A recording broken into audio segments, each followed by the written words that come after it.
It's 5 minutes with me.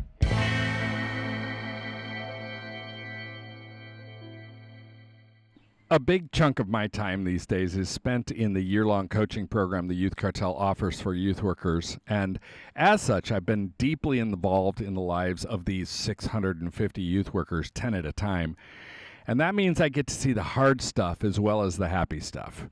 Two of the youth workers I'm working with are going through horribly messy situations with their churches right now. They've been second-guessed and maligned, called names, and had their character brought into question. Really, it can be disheartening to see how the church treats employees, especially youth workers. In both cases, I know these youth workers well enough to be confident that the accusations are mostly false.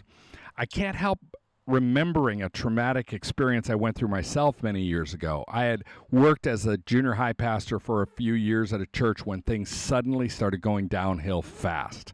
I was young and naive enough to not completely understand what was going down, but I had clearly angered a couple of key lay leaders in the church, two older men who really ran the place. I'd gotten sideways with them somehow, and I didn't seem capable of pulling out of the dive.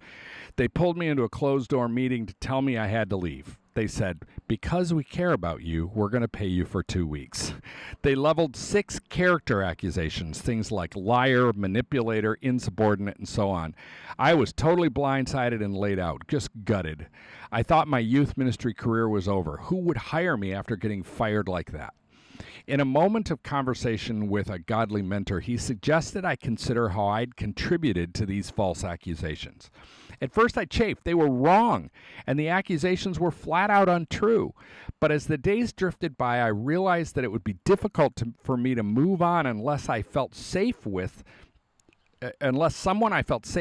someone entrusted with the role of probing my heart, affirmed that I was still suited for ministry. I asked 3 people, all coincidentally lay leaders in that same church, to meet with me and question me. I asked them to discover if any of the accusations were true, and even if they were true, weren't true, what had I done to create the perception that they were? It was a painful process, calling on me to be honest about stuff I didn't particularly feel like being honest about. In the end, we all concluded that the accusations about my character were each 70 to 90% false. But, and this is a big but, that meant the accusations were also 10 to 30% true. And even though I felt a strong affirmation in my calling to youth ministry somewhere else, I had to look under the rocks in my soul at the squiggly things that made up that 10 to 30%. Ugh. I'd be lying if I said it was easy, but I'm so deeply thankful for that refining process. By owning up to my contributions, I was both able to move on with renewed confidence and grow in those specific areas of my life so that they didn't repeat again. So, this is how I'm coaching the youth workers I'm working with. Let's face it, working in a church as a paid staff or as a volunteer can put you on the receiving end of the firing squad, square in the sights of complainers, controllers, and mean-spirited politicos.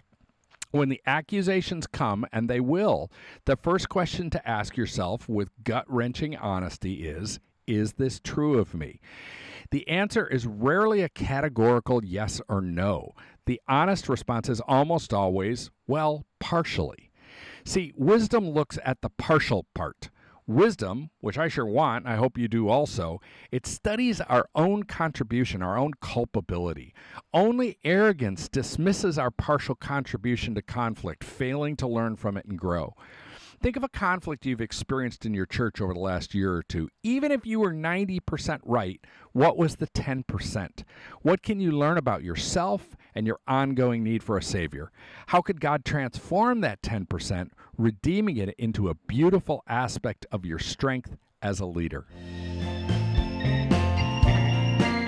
The Youth Cartel Podcast Network.